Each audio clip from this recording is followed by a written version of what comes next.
जितने भी संबंध जन्य सुख हैं सब के सब दुख स्वरूप हैं, दुख के उत्पत्ति स्थान है। संबंध जन्य सुख मत भोगो तो दुख कभी तुम्हें छू नहीं सकता। अभी कल हमको किसी ने बताया था, तो बोले वो नौकरी करते थे प्लास्टिक फैक्ट्री में और वो पाइप फट गया, पूरा प्लास्टिक जो द्रवित प्लास्टिक के ऊपर, बोले जिंदा जल गया। वो चिंतन तो हुआ ना। तो अब जैसे अपने लोग दूसरे जीवों को जला के खा रहे ना, ऐसे पैर बांध दिए उनको भूंज रहे, तुम्हारे पैर भी नहीं बांधे जाएंगे, जिंदा भूंज जाओगे। कर्म तुम्हें बख्शेगा नहीं, ध्यान रखना।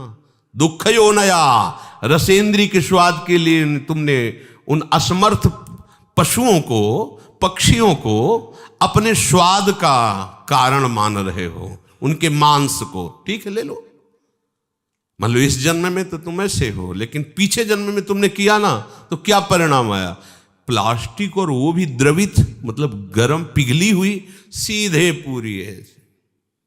वो कितना कष्ट हो। थोड़ी देर तदात्म होके देखो कितना एक दिन वो फूल लगा रहे थे ना, तो ब्लूगन जिसे आप चिपकाते हैं, वो जरा छू गई तो एकदम ऐसे कह रही ये क्या है, तो बोले तो गरम प्लास्टिक ही तो है, उसमें हल्की सी गरम एकदम, जिसमें आप फूल चिपकाते हैं। वो जरा पूरी द्रवित प्लास्टिक ऐसे गिर गई। अब बोलो क्या हुआ? मर तो गए हो, लेकिन कितना कष्ट उनको हुआ होगा। ये कर्म आया। देखो तुम भूंजे ना उसके पैर बांध के, या ऐसे बांध के और खाए, अब देखो तुम्हें पैर भी नहीं बांधने पड़े।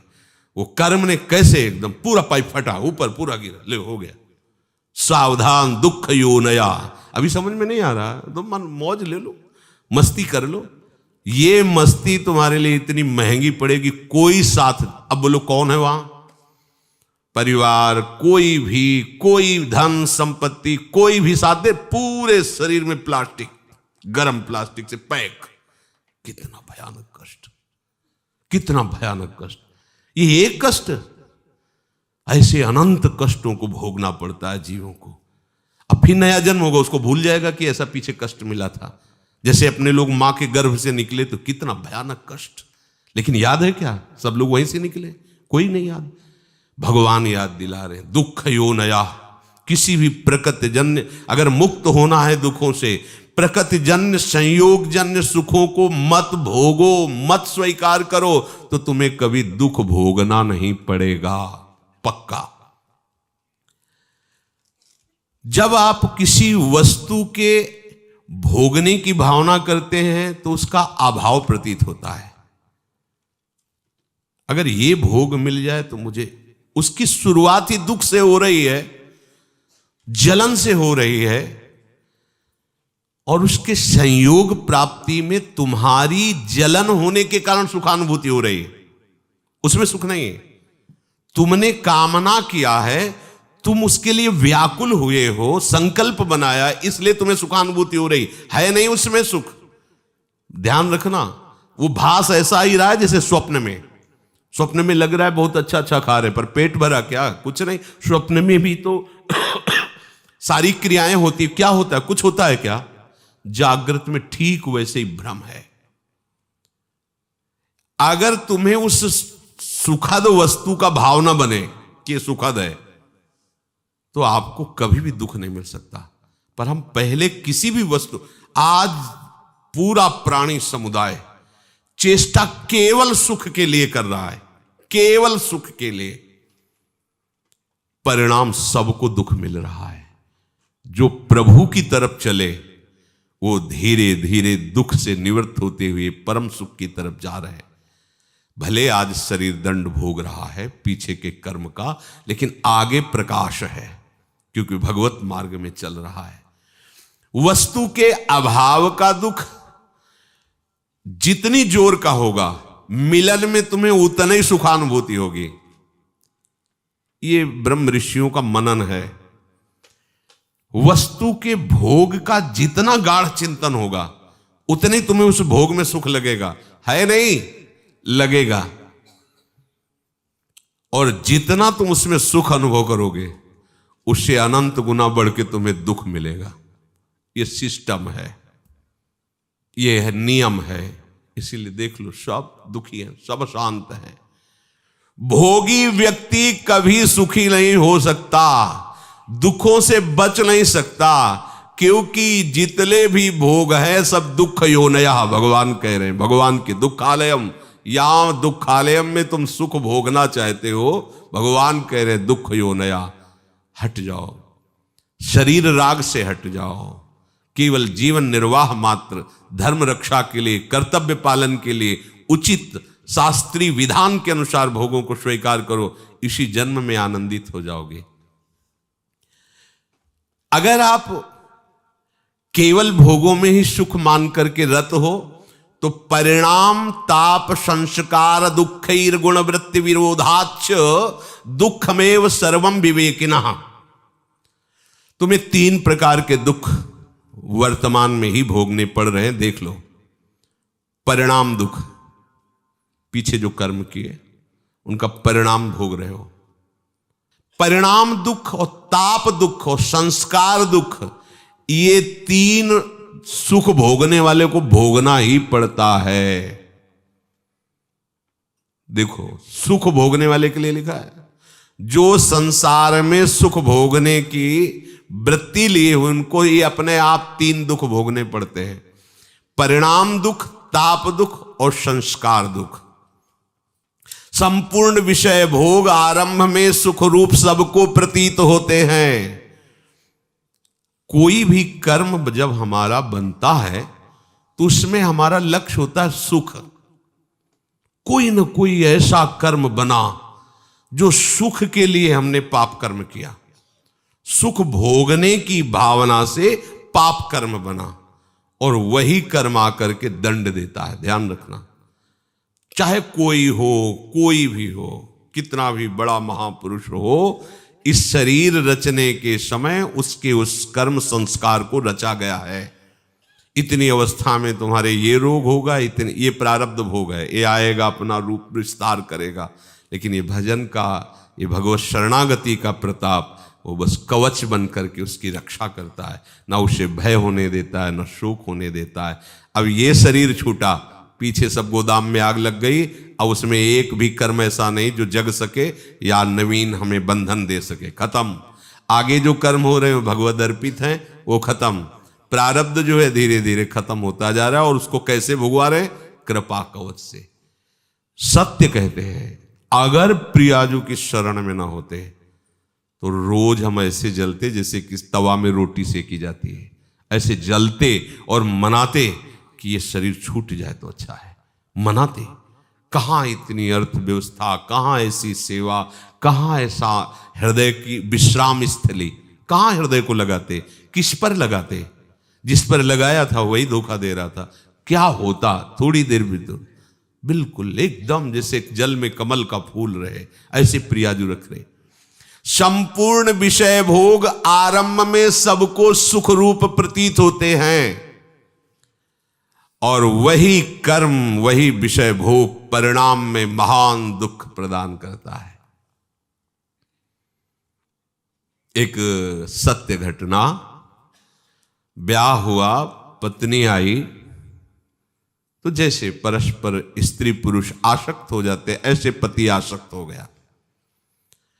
पत्नी का पहले से कोई प्रीतम था, वो जब उनके दृष्टि में ब्याह होने के बाद पुनः आया तो उसने रोकर कहा, हम तो आज तक तुम्हारा ही इंतजार कर रहे हैं, और जिएंगे तुम्हारे लिए और मरेंगे तुम्हारे लिए।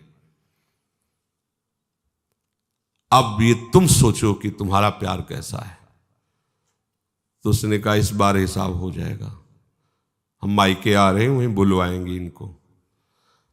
मायके गए और वहां से फोन किया कि आपके बिना हमारा दिन नहीं कट रहा, माता पिता तुरंत भेजेंगे नहीं, आप 1-2 दिन के लिए आ जाइए। आ गए। वो जो बहुत ज्यादा चिपकती है, नाक मुंह में लगा दिया उसको, फेब्रिक है, और उससे क्विक क्या, वही नाक जैसे खवा पिया के लेटा दिया, और मित्र को बुला लिया और नाक में और मुंह में वही भर दी। वो मिनट में एकदम जाम गए। ये सत्य घटना। क्या हुआ, कहां सुख है, किसमें सुख है। अब वो एक अलग जेल में, एक मरा और दोनों अलग अलग जेल में, तीनों का जीवन नष्ट हो गया। क्या हुआ, सुख भोग की लालसा। देखा, अब अगर हम ऐसे ना समझाए तो लगेगा भगवान कह रहे दुख होने आए, ऐसे दुख होने आए। धर्म से चलोगे, भगवत भजन करोगे, धर्म के निर्वाह के लिए विषय स्वीकार करोगे तो आप सदैव सुखी रहोगे, इस लोक में भी और परलोक में। धर्म विरुद्ध आचरण करोगे, सुख भोग के लिए भगवान की आज्ञा को उल्लंघन करोगे तो न यहां सुख पाओगे न वहां सुख पाओगे। लिख लो ये बात, आज भले मुस्कुरा लो, कल मुस्कुराहट में जहर होगा। मान लो बात, ये भगवान की बात है। दुख यो नया, जगह जगह ये सुख की लालसा ऐसा नष्ट कर देती है। मेजर पदवी पर आर्मी में थे, भ्रमण करने से सब, बहुत सुंदर उनका बंगला था, बहुत सुंदर व्यवस्था उनकी थी कानपुर में। सामने मिठाई की दुकान थी, पंजाबी शरीर था उसका, सामने मिठाई की दुकान। अब वो आर्मी के तो 4-4, 5-5 महीने बॉर्डर में ही लगे हुए हैं, तो उसका उससे मित्रता हो गई मिठाई वाले की दुकान से। गेटमैन रहता उसके यहाँ, पर जब मालकिन का आदेश है तो गेटमैन क्या रुकेगा। अच्छा, वो जब आते थे तो सूचना दे के आते थे कि 1 महीने की छुट्टी या 2 महीने की छुट्टी, तो सावधानी हो जाती थी। उन्होंने सूचना दी नहीं, अचानक आ गए, उधर से निकलना हुआ होगा, सोचा होगा आज रात यहां रुक जाते हैं फिर चले जाते। तो गेटमैन ने कहा साहब अंदर नहीं जा सकते। दिमाग खराब, मेरा घर मेरा परिवार, तू कह रहा, बोले मालकिन का आदेश। एक थप्पड़ जमा, मालकिन का आदेश। अब गेटमैन की कितनी ताकत, जैसा सिखाया गया था वैसा, और उसको तो पता नहीं था। वो अंदर जाके तो उसने कहा ऐसा तो हम सोच भी नहीं सकते थे कि आप दोनों थे, दोनों ने मिलकर उसका वो ही मार दिया, आर्मी के मेजर को, और गाड़ दिया वहीं। बड़ा ऐसा मकान, वैसे वो पहुंचा नहीं, वहां सरकारी जांच हुई, कहां से कैसे क्या पता चला। 1 दिन के लिए घर गया था, वहां से फोर्स आया, गेटमैन से पूछा तो उनकी पिटाई एक अलग कोटि की होती है। वो 1 मिनट में बताया, हाँ साहब आए थे, अंदर जाते देखा, बाहर निकलते नहीं देखा। अंदर से जब पिटाई शुरू हुई अंदर वालों की, तो उन्होंने बता दिया तुम्हें मेजर साहब गड़े हुए हैं। क्या हुआ, भयंकर, तीनों को कष्ट। एक को पत्नी के राग में मृत्यु दंड मिला, मार दिया ना दोनों ने मिलकर, और दोनों को ऐसे सरकारी आदमी के मारने के लिए उनको दोनों को सजा मिली। क्या सुख, दुख यो नया। और ये कार्य कैसे हुआ था, सुख भोगने के लिए। जितना भी आप धर्म रहित आचरण करेंगे कहीं भी त्रिकाल में, ये तो ब्याज हुआ उस कर्म का। परिणाम जो आएगा वो तो आगे मिलेगा। बड़ी जेल है नरक, ये छोटी जेल है यहाँ की। यहाँ जो डंडा चलते हैं, फांसी मिलती या और जो भी कष्ट, ये ऐसा मान लो कि ब्याज मिलता है, और मूल हिसाब तो आपको बड़ी नरक में मिलेगा, जो यमराज के दरबार की, यहाँ के जेलर यमराज हैं, वहां जो मिलता है। वहां ऐसा नहीं होता कि 10-5 कोड़े मार दो या 10-5 साल की जेल दे दो। एक एक कष्ट को कल्प कल्प तक भोगने के लिए दंड दे दिया जाता है। अब जीव है, वहां मरना तो है नहीं, यातना देह में पड़ा भोगता रहता है। दुख यो नया भगवान के वचन है, इसलिए ये परिणाम दुख है। धर्म विरुद्ध आचरण, भागवतिक आदेश के विरुद्ध आचरण करोगे, कभी भी कहीं भी सुखी नहीं हो सकते, चाहे जितना दान पुण्य कर लो। दान पुण्य एक अलग कर्म हो गया और वो पाप कर्म एक अलग कर। अगर कट सकता है तो एक ही काट सकते हैं, वो केवल भगवान है। मामेवि प्रपद्यन्ते माया में ताम, वो कह रहे हैं हम त्वाम सर्व पापेभ्यो मोक्षयिष्यामि मा शुचा। दूसरे व्यक्तियों के पास अपने से अधिक भोग देखने से या इच्छानुसार भोग भोगने की इच्छा से, भीतर में जो भोगों की इच्छा है पर शरीर में सामर्थ्य नहीं, किन्हीं कारणों से, या जिससे हम अपना प्रेम संबंध स्थापित किए हैं वो हमसे प्यार ना करके और से, इन सब कारणों से एक ताप हृदय में पैदा होता है, जलन। जिसको कहते हैं हम डिप्रेशन में जा रहे हैं। प्रभु को नहीं पकड़ा है तो डिप्रेशन में नहीं जाओगे और कहाँ जाओगे? अभी तो कम डिप्रेशन है, ऐसी जगह भेजे जाओगे जहाँ डिप्रेशन है, वहां कहीं शांति नहीं, एक क्षण के लिए भी शांति नहीं। आओ ऐसी जगह में जितनी गलतियां होंगी सब क्षमा हो जाएंगी।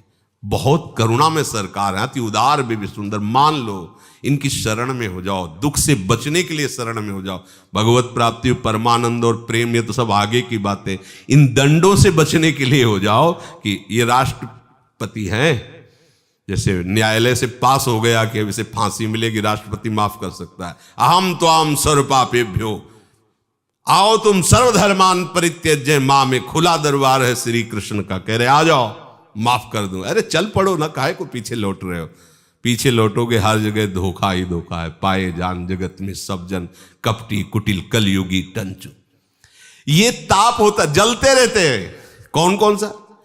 अपने से अधिक भोग देखकर हृदय जलना, इच्छानुसार भोग ना मिलना।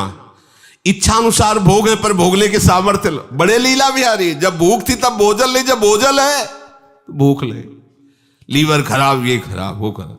जब लीवर काम कर रहा था तो रोटी ले मिल रही थी, और जब रोटी की व्यवस्था हो गई तो लीवर काम नहीं कर रहा। ऐसा उसका खेल लीला विचित्र है। जलो जलो बैठो। जब भोग सामग्री नहीं थी तब भोग सामर्थ्य थी, और जब भोग सामग्री आई तो भोग सामर्थ्य खो गई। जल बैठे देख देख भोगों को और जलता रहे पूरा संसार। अब चाहे जितनी दवाइयां खा ले, बड़ा विचित्र खेल, बड़ी सूक्ष्मता से मारा जा रहा है, वो समझ ही नहीं पा रहा है। भोग भोगने की सामर्थ्य नहीं, पर भोग इकट्ठा है, जल रहा है। अब भोग की सामर्थ्य है पर दूसरे के पास वो भोग है नहीं, उसके पास वो देख देख के जल रहा है। और भोग है और भोग भोगने की सामर्थ्य भी है, पर भय लगा हुआ है कहीं तीसरा छीन न ले, ये जल रहा है। कह रहे कि ये ताप दुख किसी को नहीं बख्शता। परिणाम दुख पहला, और ये दूसरा ताप। अधिकतर इसी ताप दुख से जल रहे हैं। और तीसरा है संस्कार दुख। यद्यपि ये साधकों में भी पाया जाता है, वो नहीं चाहते हैं भोगना, पर पूर्व संस्कार बस उसे विवस्था हो रही और वो दुख भोग रहा है। ये साधक मिटा सकता है, तीनों दुखों को मिटा सकता है। भगवद आश्रित होकर विवेक के द्वारा परिणाम दुख को भोग करके निपटा देगा। जैसा भी परिणाम आया है हमारे ही कर्म का परिणाम है, पर हम प्रभु की शरण में उनकी स्मृति के बल से, उनके आश्रय के बल से इस दुख को सह सकते हैं, परिणाम दुख को। और ताप वाला दुख इसलिए नहीं होता उपासक को, क्योंकि उपासक का लक्ष्य परमात्मा प्राप्ति है। वो इस सब पचड़े को पहले ही त्यागने की चेष्टा में रत है। संस्कार दुख होता है, जैसे पूर्व का संस्कार है अधिक कामी होना, अधिक क्रोधी होना, जिन कारणों से हमें भगवत प्राप्ति नहीं हुई, वो कारण हमारे अंदर विराजमान संस्कार, वो हमको बार बार खींचते हैं, पर हम भ्रष्ट नहीं होते। उपासक उनसे लड़ता है, उपासक उसको समझता है ये हमारी कमी भगवत प्राप्ति नहीं होने दी, अब ये कमी हम रहने नहीं देंगे। प्रयासरत रहता है, फिसल भी जाए तो भी प्रयासरत रहता है। वो इस संस्कार दुख को मिटा देता है, तभी तो जीवन मुक्त होता है। ये तीन प्रकार के दुख बख्शते नहीं है किसी को भी, यदि आप भगवत प्राप्ति के मार्ग पर आरूढ़ नहीं हुए तो। बड़ा दुख में जीवन है, ये समझ नहीं पा रहे अपने लोग। अरे कब तक चैन से जियोगे? मरना है भाई, फिर नया शरीर मिलना है, और क्या क्या दशा होती है शरीरों की, क्या क्या, किस पर विश्वास करें? जब समाज की तरफ देखो तो लगता है किस पर विश्वास करें, किस पर? जो हमारे विश्वसनीय वही विश्वासघात कर रहे हैं, जिनको हमने जीवन दे दिया वही हमारा जीवन लेने के लिए तैयार, वही हमारे नहीं, बिल्कुल असहाय असमर्थ संसार में दिखाई दे रहा है। सोचो, किसी भी संबंध को सोचो, कहीं भी पवित्रता, कहीं भी विश्वास जिसके कारण हम जीवित है, वो रह नहीं रहा है, धीरे धीरे सब जा रहा है। बूढ़े माता पिता है, पुत्र सोचता है मरे तो प्रॉपर्टी आवे, कैसे मरे, कहां कहां कितना कितना वर्णन करे इस माया के स्वरूप का। एकमात्र भगवान की शरण ही तुम्हें बचा सकती है। कोई तुम्हारा नहीं, मान लीजिए कोई तुम्हारा, साहब छल कपट का चरित्र माया का भरा हुआ है। अगर आप थोड़ा भी भजन करेंगे तो आपको समझ में आने लगेगा, और भजन नहीं करोगे तो ये सुनने के बाद वहीं रति होगी, विरति नहीं हो सकती, वैराग्य नहीं हो सकता। यही भगवान की माया है। वो मार पीट करके बाहर निकाल देंगे, दरवाजे पे बैठे रहोगे, लेकिन आपका हृदय उन्हीं के लिए रोएगा, उन्हीं के लिए रोएगा। यही माया है भगवान की, यही भगवान की दैवी माया ऐसी विचित्र है कि हम जानते हो हमसे कपट कर रहा है, जानते हो हम अपने धर्म का पालन न करके मुझे निकाल रहा है, बूढ़े माता पिता, लेकिन वो उन्हीं के लिए रो रहे हैं। अगर उनसे कहें चलो उनको डांटते उनको दंड देते तो कहेंगे नहीं, हम कष्ट सह लेंगे, पर हम यही दरवाजे पे बैठे, ये मकान मेरा बनाया हुआ है, हम वो मकान कैसे बेच दें? बाप दादा का पूरा जीवन लगाकर हमने उसको बनाया है। ये भगवान की विचित्र माया ऐसी ऐसी दुर्गति की हुई कि वो जान रहा है फिर भी ले निकल पा रहा है। इसलिए भाई हरिशरणम भगवान की शरण होकर अपना काम